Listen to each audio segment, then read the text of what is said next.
Olá, olá, águias do Sobral, como vão? Está no ar mais um Sobralcast e hoje é um episódio especial, porque a gente vai começar e vai trazer, né, Cris? Como é que você tá? Boa tarde. Tudo bem, boa tarde, irmãozão. A gente vai trazer uma convidada que o pessoal fala que pode falar de corpo docente, professor, mas eu chamo de elenco, porque só tem estrela lá no Conesp e a gente está muito feliz aqui de conversar com uma pessoa que você conhece de longa data e eu vou pedir, já que vocês se conhecem, eu estou conhecendo, tendo prazer de conhecer agora, você faça as honras de apresentá-la para a nossa audiência, meu irmão. Então que rufem os tambores, entrou a mulher do SUS, eu vou dizer assim, né? Betânia, grande professora, professora do Vivendo, professora da Mentoria da Saúde e professora que vai estar conosco lá no Conesp, o Consumidor Experience, que tá chegando, tá já na portinha em setembro, né? Tá chegando. A gente tá ficando, cada dia fica mais próximo, a gente fica mais ansioso pra chegar, né, verdade, cara? Verdade. Aquela sensação que parece que é jogo de Copa do Mundo, né, cara? Muito legal. É como se fosse o Vasco fazendo gol no Flamengo. O problema é que não tá acontecendo muito ultimamente, pro meu desespero, mas isso aí é papo pra outro podcast de futebol, quem sabe um dia a gente fala de bola aqui isso também. Isso aí. Betânia, vamos falar primeiramente, falar sobre a sua trajetória, cara. Como é que o direito chega na sua vida e, uma vez chegando na sua vida o direito, a sua especialidade, né, que é o tema do SUS, que é um tema tão relevante, principalmente no pós-pandemia, se tornou mais relevante ainda, né, dentro da sociedade. Sim. Bom, boa tarde, Cris, boa tarde, Rodrigo. Primeiramente, gostaria de agradecer por esse convite tão especial, né? É uma honra enorme estar aqui com vocês, fazer parte aí dos cursos do Cristiano e, principalmente, estar no Conesp junto com vocês. Assim como vocês, eu também estou ansiosa aqui. A mulher, vocês estão aí falando de futebol, a mulher já fica pensando no look, né? Então, a gente já está super ansiosa aqui. Sobre a minha trajetória no direito, uma trajetória que já vai aí há mais de uma década, por mais que não pareça, né? Mas já vai há mais de uma década. E eu vim atuar no direito à saúde justamente por uma questão pessoal. A gente que trabalha na área da saúde costuma dizer muito que a saúde, o direito da saúde escolhe a gente, né? Há 19 anos eu tenho um diagnóstico de uma doença rara chamada miastenia gravis, que é uma doença neuromuscular. Então, em decorrência do meu diagnóstico, que veio quando os sintomas começaram quando eu tinha 14 anos, o diagnóstico veio um ano depois, que é a fase mais difícil ali dos raros. Eu optei por fazer a faculdade de Direito e eu tenho muita tranquilidade em falar assim que, ao contrário de muita gente que desde criancinha queria ser advogado, o direito era uma coisa que eu nem imaginava. Eu sou nascida e criada no interior, pensava em fazer engenharia florestal, veterinária, então eu falo com muita convicção que o direito, ele não era a minha primeira opção, mas hoje é minha única opção, porque eu amo o que eu faço. Eu me encontrei verdadeiramente assim no direito à saúde, hoje eu vejo isso como meu propósito de vida, em decorrência de tudo que eu vivi e que eu vivo, né, em relação à dificuldade de diagnóstico, dificuldade de acesso a tratamento, a medicamentos, tanto no SUS quanto em fase de planos de saúde, e por isso que eu vim para o direito e especificamente para o direito à saúde. É legal porque, não sei se você já teve a oportunidade de ver, Betânia, eu e o Cris, no primeiro episódio, a gente fala sobre a sua história com o direito à saúde e, por mais que não tenha acontecido com você, meio que essa área acabou te escolhendo também, né? Tem um ponto em comum ali que o direito da saúde acaba convocando vocês para entrar nessa área, né, Cris? Eu fui convocado pela cliente mais especial da minha vida, minha filha, né? Então, assim como Betânia, né? Eu também não tinha o direito, né? Trocando um pouco aqui o assunto, mas não tinha o direito na minha mente. Eu sempre fui também da área da comunicação. Eu trabalhei como DJ durante muitos anos, fui inclusive DJ de baile funk, né, no Rio de Janeiro, Betânia, né? Ele falou isso pra mim pela primeira vez na gravação do meu podcast, Manda Pro Jurídico, ele falou isso, eu falei, cara, essa aí eu não esperava, eu não tinha nem planejado uma pauta pra isso. Pois é. E aí tanto que depois do direito, eu ainda não sabia o que fazer, eu fui fazer gastronomia, que eu também já falei pra você, né? Sim. Eu me formei na faculdade, aí eu entrei em outra faculdade de gastronomia. Mas também, assim como Betânia, o direito à saúde me escolheu, né? Eu tenho a Maricota tá com 9 anos agora, né? Mas a gente descobriu que a Maricota tinha uma cardiopatia severa, DSAV total, desvio de septo atrioventricular. Eu quase virei um cardiologista de tanto tempo internado na UTI, né? Cardiologista por um falso cardiologista, mas que sabe das cardiopatias aí que existem. E aí Maricota nasceu com essa cardiopatia. Ela também é uma criança sindrômica, ela tem síndrome de Down. 60% das crianças com síndrome de Down são cardiopatas. Então ela foi fazer a cirurgia dela com 4 meses de idade, ficou muito grave. Aí entrou aquele primeiro podcast de quase 3 anos internado numa unidade intensiva, né? Não, inclusive sempre quando o Cris conta essa história, ele chora, eu me emociono, é uma história bonita, assim, de certa forma. Apesar de toda a dificuldade que foi vivida ali, é uma história bonita. É uma história de resiliência com um final feliz. Exato. Né? Inclusive, quem não teve a oportunidade de ver esse podcast, veja o primeiro Sobralcast, em que eu acho que eu, como roteirista, eu quis humanizar a figura do Cris e tudo que ele e por que ele agrega tanto dentro da área do direito da saúde, né? Porque ele busca tanto trabalhar nesse sentido. Mas aí, Bethânia, o Cris, ele já falou sobre alguns temas da saúde, né? Mas você trabalha especificamente com o SUS. Você poderia traçar aqui para a galera entender um pouquinho a diferença de trabalhar especificamente com o SUS e um trabalho perante plano de saúde, ou hospitais, ou até uma espécie de um direito médico também, que pode estar dentro ali do guarda-chuva. Qual é a demanda que o SUS exige de um advogado e como é que ele pode se destacar nessa área também? Ótimo.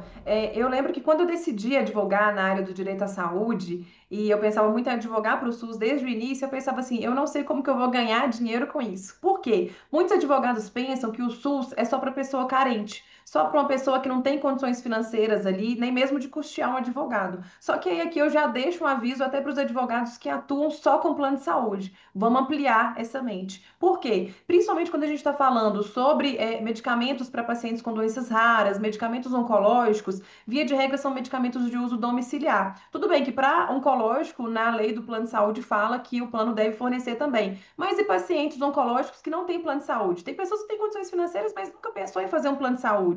Tem pessoas que têm uma doença rara, mas precisa de um medicamento de uso domiciliar que é de altíssimo custo. Aqui a gente está falando de medicamentos de 100 mil, 150 mil por mês ou mais que isso. Então, muitas vezes, por mais que o paciente ele tenha uma condição financeira, ele não tem condições para manter o tratamento. Então, as principais demandas do escritório hoje em fase do SUS são medicamentos de alto custo e medicamentos de uso domiciliar, né? Então, se os advogados atuam só com plano de saúde, fiquem sabendo agora que atuar em fase do SUS também é uma possibilidade e o SUS não é só para quem é carente. Isso aí é um ponto é uma visão, né, eu confesso que eu estou aprendendo muito agora, dividindo minha rotina com o Cris. É uma visão realmente que antes de ter essa troca maior com o Cris, eu realmente não sabia. E pensando até em exploração de mercado, né? Como você pode explorar isso, é um diferencial, né, Cris? É um outro ângulo dentro do direito da saúde que você pode explorar, visando justamente o que a gente já falou nos últimos episódios aqui, de você investir os ovos em cestas diferentes também. Sim, né? Sim, né? E a advocacia contra o SUS, ela é uma advocacia gigantesca.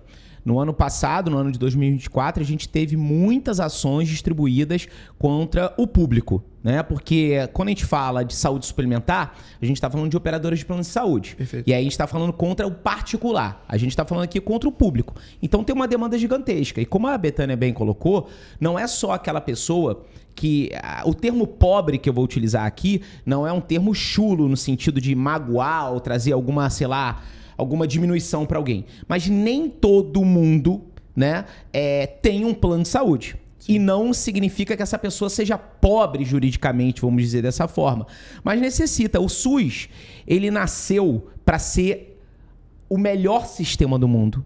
E realmente a ideia é brilhante. Nós somos o único no mundo que temos um sistema que nasceu para ser algo muito esplêndido. Só que, em razão de toda a estrutura política, de toda a estrutura de administração pública que nós temos, tá esse caos aí que acontece. Mas que tem um trabalho brilhante, que tem médicos brilhantes, profissionais da saúde realmente de grande destaque, né? Que vieram de faculdades aí também muito boas.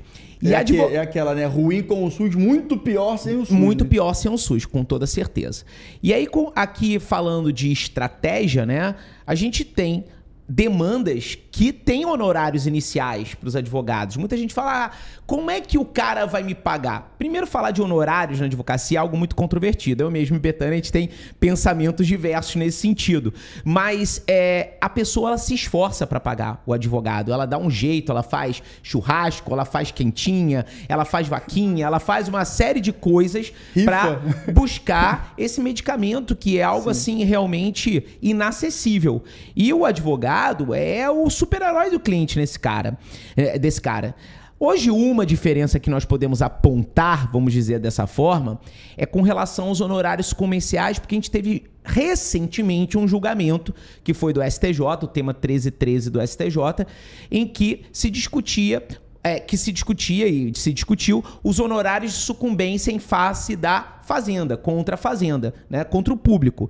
E aí foi decidido no STJ, isso pode ser modificado e etc, né, em sede do STF, mas foi decidido que se dá por equidade, ou seja, é o que o juiz quer dar.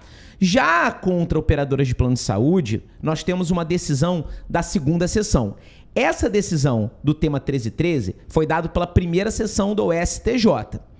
E aí, para planos de saúde, a terceira e a quarta turma foi diluído, foi ali discutida e finalizada a controvérsia se os honorários de sucumbência deveriam recair sobre o valor do tratamento. Havia essa controvérsia entre a terceira e a quarta turma. E a segunda sessão disse, não, contra operadores de plano de saúde deve recair sobre o valor do tratamento. Tanto que agora advogados de plano de saúde estão defendendo o seguinte, não, a decisão lá da primeira sessão do STJ, que é mais recente, deve se sobrepor sobre a segunda sessão, o que é um fato totalmente errado. Juridicamente não tem nada a ver uma coisa com a outra. A segunda sessão, ela deve prevalecer dizendo, olha, para plano de saúde, os honorários de sucumbência devem recair sobre o valor do tratamento, tá? Que o ouro em pó da advocacia contra plano de saúde. E no caso contra o SUS, os honorários se dão por equidade. Mas isso não significa que o advogado que atua contra o SUS, Betânia pode falar melhor do que eu nisso, tem honorários iniciais, tem os honorários contratuais e vai ter também a sucumbência que vai se dar por equidade. Então, assim, uma única diferença que eu posso apontar, porque a demanda contra o SUS é gigantesca, não existe escassez, não é? O que existe é escassez de advogados que saibam atuar de uma forma brilhante. Tem muito aventureiro no mercado, Betânia também pode falar isso pra gente. Então, a única diferença seria com relação aos honorários de sucumbência. Assim, estrategicamente falando de uma forma financeira, existem outras inúmeras diferenças, mas estrategicamente de uma forma financeira, atuar contra plano de saúde, os honorários de sucumbência recaem sobre o valor do tratamento, atuar contra a fazenda, contra o público, os honorários de sucumbência se dão por equidade, ou seja, o que o juiz quer te dar. Pronto, entendi. É isso. E aí, Betânia, você, enfim, já te posicionamos aqui na sua especialidade, e aí você, como uma especialista nisso, eu queria que você falasse aí, não tudo, porque tudo vai estar lá no Conésp, mas assim, alguma visão que você acha que uma pessoa que esteja nos ouvindo agora, uma Águia do Sobral, pode ter para começar a talvez se diferenciar nesse mercado que é tão interessante assim, né, como vocês estão falando? Ótimo. Isso que o Cristiano pontuou é uma coisa, né, que aconteceu recentemente aí na vida dos advogados que atuam em face do SUS. Isso já vinha acontecendo com muita frequência, a gente consegue perceber que os juízes já fixavam honorários de sucumbência com base no artigo 85 do CPC, de 10% a 20% quando era plano, e fixava por equidade quando era SUS. E eu até brinquei no final da fala do Cristiano ali que o juiz fixa quase nada, porque eu brinco que o juiz não gosta de ver advogado ganhando mais que ele, né? Mas para isso eu até deixo uma dica aqui também. A situação, né, Betânia? Tipo assim, juiz gosta de ver advogado ganhando mais do que ele? Aí você responde. O juiz não gosta, né, de ver o advogado ganhando mais que ele, então um valor da causa, de uma causa de 1 milhão, 1,5 milhão, vai fixar ali 10%, mesmo que seja do artigo 85, ele fixa uma equidade muito abaixo. Mas eu até falo com os advogados, olha, se entender que foi algo completamente injusto, recorra, né, faz uma apelação, pede ao OAB para se habilitar como amicus curiae.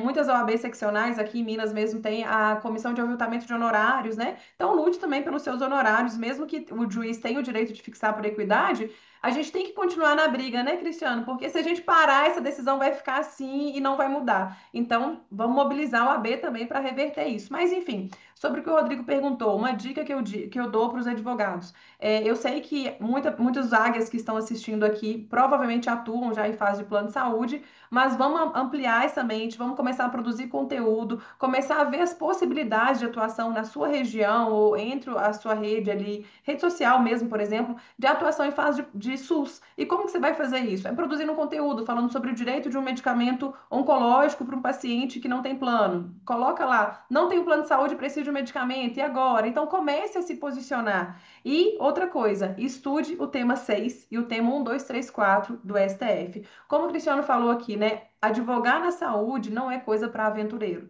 Inclusive, eu estava no atendimento anterior à nossa gravação e eu estava conversando com a mãe, né, de uma criança com deficiência e ela estava explicando, Betânia, estava perguntando, Betânia, se a gente entrar com processo, se der errado, teve uma pessoa que falou que depois não pode entrar de novo. Eu falei, exatamente, faz coisa julgada. E os advogados, eles precisam entender que para advogar na saúde, eles precisam estudar. E se eles estão aqui assistindo esse podcast, se eles vão estar lá no Conésp, eles já estão no lugar certo, né? Porque eles estão aí se especializando. Porque eu costumo dizer, né, Cris, como você tem sua filha, eu tenho a minha questão de saúde, a gente sabe a importância da saúde. Então, você tem que ter muita consciência da responsabilidade que você tem na sua mão. Porque não é uma indenização que você está buscando, não é uma negativação, alguma coisa assim, que também é muito importante.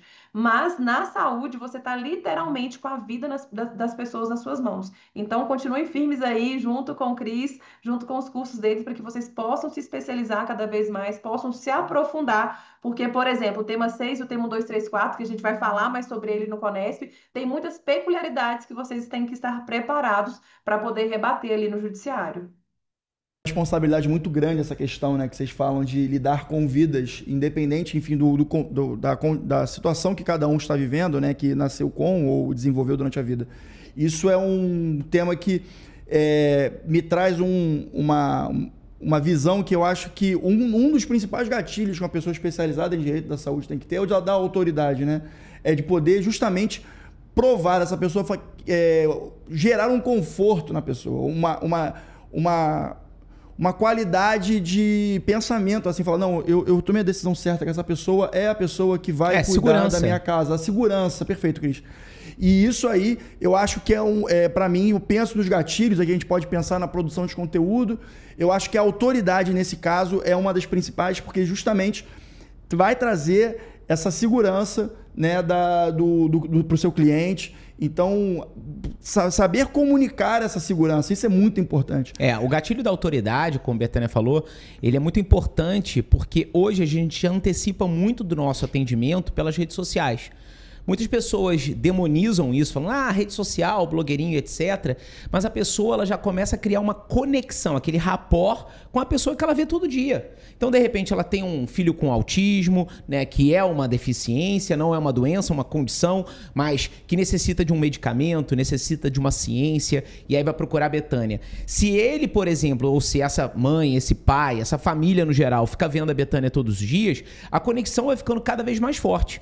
E no momento que ele já vai fazer o atendimento, cara, 50% do atendimento já foi feito pelas redes sociais, porque gerou isso, como você falou, a questão da autoridade. E mais do que nunca também trabalhar nas redes sociais, e isso é importante dizer, a urgência, o gatilho mental da urgência, porque a saúde não espera. A saúde não espera. Então, necessita rapidamente daquele medicamento, daquele tratamento, daquela internação, daquela cirurgia. Então, é necessário que se trabalhe muito a urgência. A gente está falando aqui de estratégias. A gente não pode pensar só no financeiro. A gente está falando de uma advocacia que é altamente transformadora. Você transforma a vida da pessoa e o entorno dessa pessoa. Porque a família, ela sofre junto com a pessoa. A gente pode falar aqui de diversos sofrimentos. A gente pode falar de uma doença crônica, a gente pode falar de uma doença rara, a gente pode falar de uma condição como autismo, a gente pode falar de N hipóteses aqui que tanto a pessoa é sofredora quanto a família dessa pessoa. E aí a gente também vai atender o diverso, né? Porque pode ser que a própria pessoa que sofre dessa doença nos procure, mas comumente é a família, né? Eu aqui atendo mais crianças do que adultos. Isso não é uma regra na advocacia da saúde. E um ponto importante aqui também de se dizer e que vale aqui se destacar para quem quer advogar na área da saúde. Então, quem quer advogar na área da saúde, um ponto importante é que você não precisa viver a dor para advogar na saúde. A gente contou a minha história, a Betânia contou a história dela, são histórias relacionadas a dela, uma doença rara, a minha, a ter uma filha sindrômica que passou por N situações, mas você não precisa viver a dor para advogar na saúde. O que você precisa é ter excelência para advogar na saúde. Como você bem pontuou, você tem que ter autoridade, excelência, conteúdo técnico para poder atender e não brincar com os sonhos, com a vida dessa pessoa. É uma responsabilidade muito grande, né, Betânia?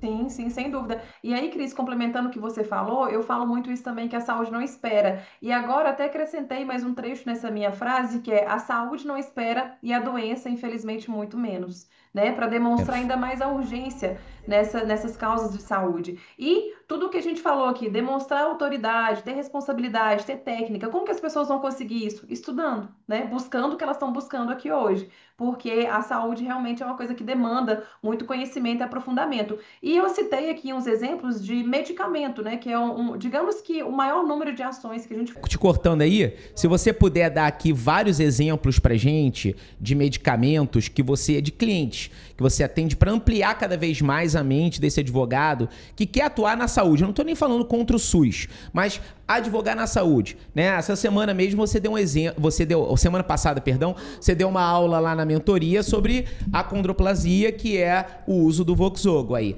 Fala aí um pouco mais pra gente sobre isso. Perfeito, ótimo. Alguns exemplos de medicamentos que a gente judicializa muito no escritório: Voxzogo para acondroplasia, rituximab para miastenia, ravulizumab, satralizumab. Esses medicamentos são para miastenia, uma doença rara chamada neuromielite óptica. Tem imunoglobulina humana, que é um medicamento aí para várias doenças, para miastenia, neuromielite. Tem ocrelizumab, que é para esclerose múltipla.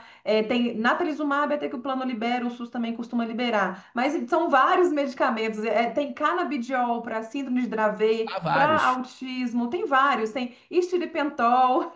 Agora sim, são vários medicamentos de nomes difíceis ali também, que alguns a gente nem consegue lembrar, mas tem um rol muito grande de medicamentos. E no âmbito oncológico, gente, são vários medicamentos, são vários tipos de câncer. Então, assim, tem inúmeros medicamentos. E o que eu queria acrescentar também, Cris e Rodrigo, é que, além das ações de medicamentos, que apesar de ser o principal do escritório, a gente tem casos de transferências de urgências no SUS, de pessoas que estão na fila aguardando cirurgia há muito tempo e não pode mais esperar, então a gente entra com a ação judicial, digamos que para furar a fila do SUS. Seria mais ou menos isso, mas de acordo com o quadro clínico do paciente. Então a gente tem muita situação desse sentido também.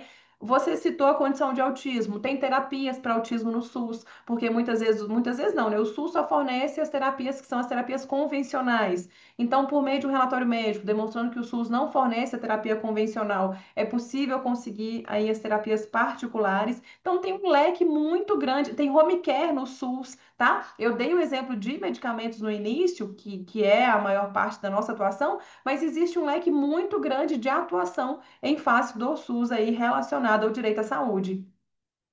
Vou ter que fazer o gancho agora. Você trouxe vários insights, a gente está trazendo justamente isso. A forma como a gente vai fazer isso lá no Conesp, né, Cris? Que a gente vai trazer justamente uma grande injeção de conteúdo e até de motivação, por que não, né? Para todo mundo que estiver lá com a gente. Na verdade, né? Eu falo que a gente vai trabalhar como médicos especialistas em oftalmologia. Vamos ser oftalmos ali no caso. A gente vai detonar a miopia da advocacia. Perfeito. Né? Operar ali para que as pessoas consigam visualizar o número de oportunidades que eles têm dentro do direito da saúde. São inúmeras oportunidades. E um tema que é importante, que a Betânia bem colocou, que quem quer trabalhar com o direito da saúde, isso vai ser abordado profundamente dentro do Conesp, é o relatório médico. O relatório médico, ele é o rei da ação na saúde. É ele que vai conduzir o magistrado por exemplo, são outros casos que a gente pode discutir, mas, por exemplo, ali deferir tutela de urgência, né? A vulgo liminar no caso concreto, porque é ele que vai conduzir o magistrado para dizer, cara, será que esse autor, ele merece ser ali detentor de uma decisão que defira porque o médico está dizendo que existe a urgência no caso concreto? Então é o relatório médico. E eu queria até escutar da Bethânia o cuidado que ela tem no momento de ali receber o cliente e analisar a qualidade desse relatório médico. Sim. Perfeito, perfeito. Eu costumo falar com os nossos clientes aqui, se a gente não tem um relatório bem elaborado, eu prefiro nem entrar com ação judicial. Ah, Bethânia, mas como assim? É bem assim, porque, como você disse, Cris, o que vai conduzir o processo ali, ajudar no convencimento do juiz é o relatório médico. E muitas vezes algumas pessoas falam assim, ah, mas meu médico não quer fazer o relatório, ele falou que eu preciso do medicamento, mas não quer fazer o relatório. Ó, me perdoe, mas eu falo assim, então troca de médico. Porque, principalmente, ó, o que acontece também? Alguns médicos do SUS, eles têm resistência para poder fazer relatório quando sabe que vai judicializar em fase do SUS, porque tem algumas represárias internas. Da mesma forma, médico de plano tem receio ali, né? Não gosta de fazer quando sabe que vai prescrever um medicamento que o plano não fornece. Então, muitas vezes, o que eu já falo com os clientes, chega um cliente para mim que é beneficiário de plano de saúde, vai judicializar em fase de plano, eu pergunto, seu médico é do plano ou é do SUS? Da mesma forma, se chega um cliente do SUS, eu pergunto, seu médico é do SUS ou é particular ou é do plano? Porque ali já pode começar uma dificuldade. Então, você, desde o início, já pode orientar o seu cliente sobre isso, que pode haver uma resistência do médico, tá? Pode ser que não aconteça, mas ao prevenir o seu cliente, você já começa demonstrando uma autoridade ali para ele, né? E o relatório, o que tem que ter nesse relatório? Tudo, tudo. A história clínica do paciente. No Conésp a gente vai trazer isso com mais detalhes, mas em resumo, né? História clínica do paciente, todos os medicamentos que ele já tomou, explicar por que o medicamento deve ser utilizado em caráter de urgência, o que vai acontecer se o paciente não tomar aquele medicamento, com o tema 6 do STF, trazer as evidências científicas que fundamentam a prescrição daquele medicamento. Então, é um documento muito robusto, muito bem elaborado e, via de regra, quando o cliente chega no seu escritório, no nosso escritório, 99% dos casos a gente precisa pedir para que esse relatório seja alterado. E você, como advogado que vai se tornar autoridade na área, você vai ter ali um documento que são os direcionamentos para o relatório médico, que a gente inclusive disponibiliza dentro dos cursos aí do CRIS, com todos os direcionamentos para esse médico sobre o que deve ter nesse relatório dele, tá? Via de regra, a gente é bem recepcionado pelos médicos com esse relatório, geralmente a gente não tem problema, uma vez ou outra, por questão de ego de alguns, tá? A gente tem excelentes profissionais, alguns têm uma certa resistência, mas de modo geral a gente consegue sim esses relatórios, tá bom? E você, como advogado especializado, tem que conseguir fazer essa análise crítica do relatório. Muitas vezes também o médico está tão preocupado na cura ou no tratamento do seu paciente quanto o advogado com o seu cliente. E o paciente e o cliente são a mesma pessoa, né, Cris? Pois é, mas é como o Bethânia colocou. É muito difícil acontecer, mas alguns médicos têm essa resistência. Normalmente se dá por um ego. Quando o cliente chega aqui no escritório de advocacia e eu recebo um relatório médico que eu falo não é um bom relatório médico para judicialização, eu passo um checklist para o cliente e também procuro o médico para conversar. Porque pontos são extremamente relevantes. Se o cliente, por exemplo, já fez uso daquele medicamento e por que agora o médico está prescrevendo outro medicamento. Importante dizer aqui, o médico ele prescreve, ele não indica, ele não sugere, ele prescreve, ok? Então, se o médico está prescrevendo aquele medicamento, o porquê? Qual é a evidência científica? É um medicamento off-label, ou seja, aquele fora da bula, falando assim de uma forma bem raiz mesmo, é fora da bula? Tem evidências científicas? Existe algum risco daquele não tratamento? É aqui que você quebra as pernas do magistrado, literalmente. Porque você olha assim, o magistrado quando recepciona isso, ele fala, se eu não defiro, o cara morre. Olha a responsabilidade do magistrado. Olha a responsabilidade. O relatório médico está dizendo, ó, se ele não vai fazer uso daquele medicamento, o risco é de óbito. Então o magistrado tem que ter muito peito, literalmente, para falar assim, não vou deferir. Não vou deferir. É claro que ele não deferindo, vai caber aí, em razão dessa decisão interlocutória, o recurso de agravo por ambas as partes. Deferindo, o plano de saúde ou o público recorre, ou indeferindo, nós, advogados desse lado, vamos recorrer, fazer o agravo de instrumento ali. Mas o relatório médico, além de toda a descrição do paciente, da CID, de todo o histórico de tratamentos, o mais preciso ali tem que ser a evidência científica daquele tratamento, por que aquele medicamento e quais são os riscos de não ser realizado. E, cara, isso vai ser muito aprofundado dentro do Conésp, tanto contra o SUS, contra operadoras de plano de saúde, porque o nosso foco do painel de planos de saúde, do painel de SUS, vai ser o tratamento do cliente. Isso aí é um negócio que eu estava pensando aqui, que a gente, a Betânia certamente sabe disso também, quando a gente vai fazer nossas redes sociais para promover nosso trabalho e fazer, enfim, né, divulgar de forma clara dentro do que a OAB regula, a gente tem que se definir também, né, como nós ajudamos nossos clientes. Direito da saúde é muito fácil. Eu ajudo pessoas a salvarem suas vidas. É simples, assim, não tem muito o que inventar, não é um direito societário. Oi? Desculpa, eu falei que eu já vou até mudar minha bio depois dessa. Consultoria de graça aí, Betânia. Pega essa consultoria. Porque é verdade, porque não é um direito empresarial que fica uma coisa um pouco genérica. Eu ajudo a economia do país, ou um direito, sei lá, civil, imobiliário, que é um pouco mais difícil você definir as coisas em uma frase. Mas o direito da saúde, não. Eu salvo vidas. Eu estou aqui para ajudar as pessoas a terem suas vidas salvas pelo judiciário. Isso é muito bonito. O advogado, ele é o último, né?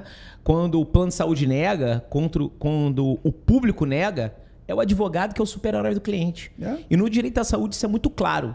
Se a gente teve no ano passado, em 2024, quase 600 mil ações envolvendo o público e o privado, a tendência no ano de 2025 é esse número aumentar. O gráfico só cresce, né, Cris? Só cresce. E a gente tem que deixar bem claro que existe muito dinheiro público envolvido e o faturamento das operadoras de plano de saúde não para de crescer. Eles tiveram um lucro no primeiro tri do ano de 2025 que nunca existiu na história das operadoras de plano de saúde.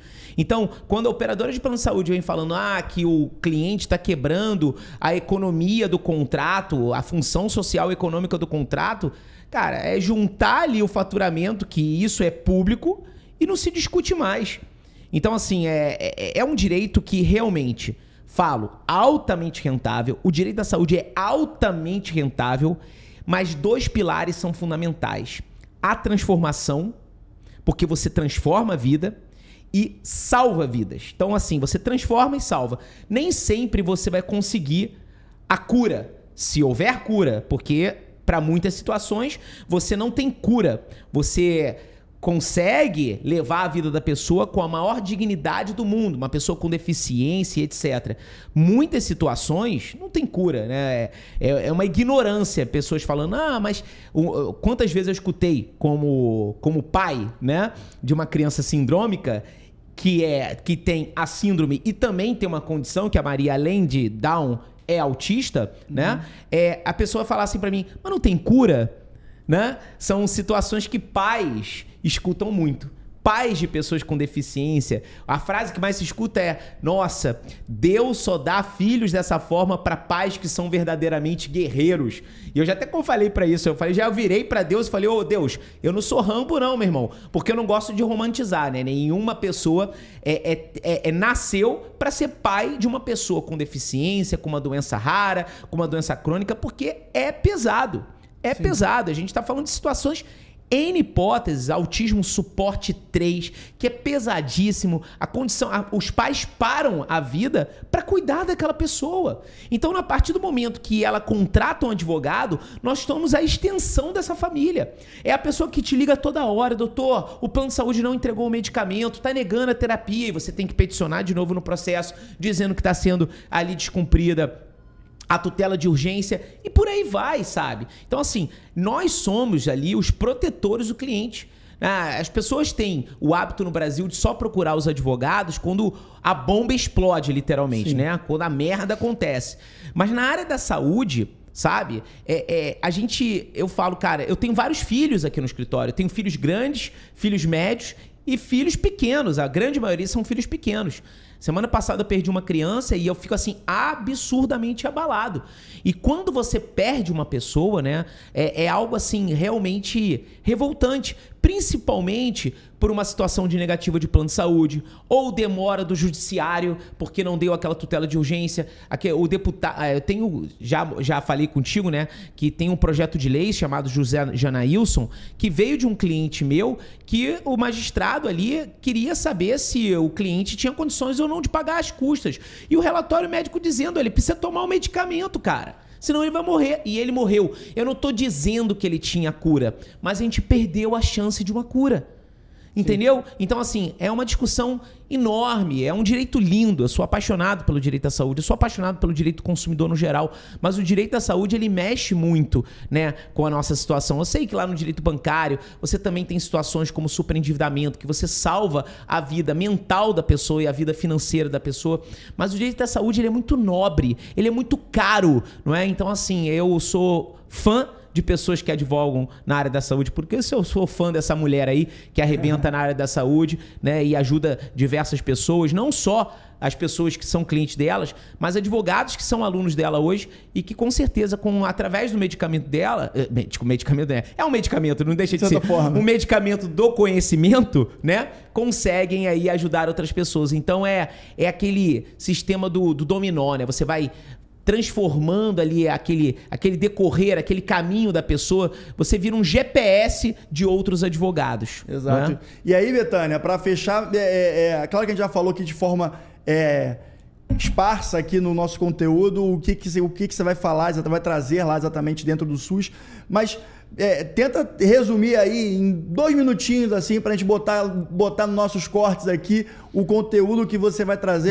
Mas antes estão falando que Betânia vai dar um show antes da palestra. Não sei se é verdade. É só o nome ou você canta também? Não, olha só. Vai ter surpresa para todos os palestrantes. Olha isso aí. É algo, é um spoiler. Ela não tá preparada para isso, não. Ela não tá preparada. Mas pode ser que aconteçam surpresas em palco, hein? E agora você sabendo dessa surpresa que você vai ter no palco, eu quero que você fale também o que você vai falar no palco, Betânia. Agora eu já tô até ansiosa aqui. Bom, lá no Conexp eu vou ter o prazer de estar com vocês falando sobre advocacia no SUS, né? Um pouquinho do que a gente falou aqui, de forma muito mais aprofundada. Vamos abordar principalmente as dificuldades que os advogados têm passado hoje em dia, que é vencer, né, o tema 6 e o tema 264 do STF. Vamos trazer ali os requisitos e trazer os argumentos para que vocês possam utilizar. E a advocacia no SUS deixou de existir depois do tema 6, 1264 do STF? Não. A gente vai mostrar que não, e a gente vai mostrar como continuar advogando em face do SUS mesmo diante dos obstáculos impostos pelo judiciário. Vamos mostrar aí como prospectar clientes em face do SUS. Vamos falar sobre tudo que tem que ter no relatório médico em face do SUS. Enfim, quem estiver no Conexp vai sair de lá e já vai conseguir fazer uma petição ali de medicamento em face do SUS e começar, como vocês falaram, transformando e salvando vidas. Brilhante. Betânia é sempre brilhante. Eu tenho certeza que esse grande evento presencial nos dias 19, 20 e 21 de setembro, dia inteiro, conexão, o network que a gente vai ter lá, coquetel, DJ, uma série de coisas que vão ter... Você que vai ser o DJ? Não vou ser o DJ do evento, né? Mas a gente vai ter lá, de repente, Betânia canta no palco, a gente não sabe, né? Estão falando que ela é uma brilhante cantora. Olha aí. Mas o lance do Conexp é não só trazer o conteúdo técnico, de técnica do direito, de gestão, de marketing jurídico, de inteligência artificial, inteligência emocional. A gente vai ter o Guilhermo lá, Betânia ainda não viu ele presencialmente, mas é algo realmente que mexe com todas as pessoas, não é? Ele é muito especial, esse maestro que vai estar lá conosco, não é? Então, assim, é um evento de muito network, de muito aquecimento, de muita conexão, de muita emoção, né? E a gente tem o evento em si e depois toda aquela conexão daquelas centenas de advogados que vão estar lá, fazendo o quê? Trocando figurinha, fazendo parcerias, tendo ali cada vez mais essa união, transformar ali um exército de advogados de consumidores, seja na área da saúde, seja na área do bancário, de passageiros e por aí vai. Perfeito. Betânia, eu vou agradecer a participação aqui no Sobralcast. A distância, a primeira... Ponte aérea Rio, Minas Gerais, Conexão RJ-BH. É BH que você fala? Ah, então é RJBH mesmo. Então vou agradecer a sua participação, foi incrível. Tô ansioso para te conhecer pessoalmente lá no Conest pra gente trocar umas figurinhas. Porque, afinal de contas, os alunos vão lá, mas eu também vou trocar figurinha. Uma das situações que vão ter no Conest é a estrutura do nosso podcast lá dentro. Então, a gente vai ter o Conest com alunos, o Rodrigão lá sendo o grande hoster dessa situação, fazendo entrevista com os professores, com os alunos. E vai ser algo bem bacana também. Vai ser sensacional. Já estou aqui desenhando, né, arquitetando aí toda a estrutura de roteiro e também de conteúdo para que as pessoas, pro terceiro Conest, as pessoas sintam na veia o que a gente está fazendo lá de transformação para as pessoas. E, Betânia, obrigado aí pela sua participação. Betânia deixar também as redes sociais dela para a galera seguir a Betânia nas redes sociais. Claro, claro. Bom, primeiro eu que agradeço de novo, né? Já tava ansiosa para o Conest, agora sabendo que vai ter surpresa, eu tô mais ansiosa ainda com o que vocês vão aprontar lá. Mas eu tenho certeza que vai ser maravilhoso. Deixo aqui o meu convite de novo para todo mundo. Espero encontrar vocês lá, conhecer os dois pessoalmente e todos os alunos que estiverem assistindo aqui, né? E aqui sobre as minhas redes sociais, podem me acompanhar lá, falo sobre direito à saúde, enfim, sobre o dia a dia de paciente raro, é betaniaoandrade.adv. Betânia Andrade Costa, eu casei e coloquei o Costa lá também, betaniaoandradecosta.adv. Vocês me encontram nas minhas redes sociais e vai ser um prazer ter vocês lá me acompanhando. Muito obrigada e até no Conest. Mais um Sobralcast entregue aqui agora com a participação que dispensa comentários. E, pessoal, para quem quiser acompanhar aqui o Sobralcast, siga o Cristiano Sobral nas redes sociais. Para quem não me segue também, tem interesse, _Rodrigo.ávila. E se você está aqui até o final, a gente merece o seu like, né? E também merece que você se inscreva no canal do Cris. Beleza? Cris, muito obrigado. Obrigado a você, irmãozão, aí sempre arrebentando na direção do podcast. Obrigado, B. Já a gente se vê em São Paulo. E obrigado a todos vocês. See you, guys. Valeu, pessoal. Até a próxima.